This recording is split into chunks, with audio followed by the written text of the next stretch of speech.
Okay, today I'm going to show you how to make your own Bluetooth adapter for a receiver that does not have one. Unlike mine, I have a Sherwood.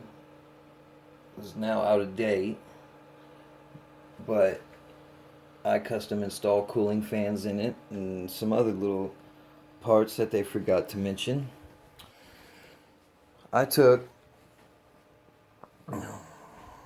a Cube Bluetooth.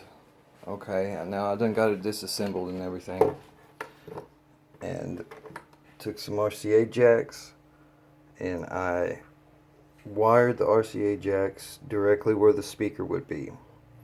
Now, in most cases, the problem with doing this is the fact that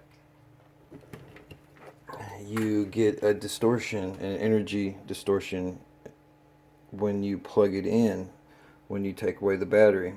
However, if you get the low mega amp input, it will not give you the distortion. And the way to fix that is to go ahead and wrap the wires with the plug-in around a magnet, which would get rid of your distortion for you. However, let's see, plug it in there. Now it's going to switch over. The audio recording is going to switch over.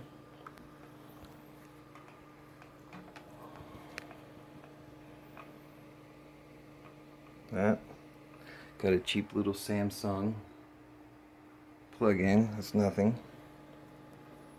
Let's see, plug it right in.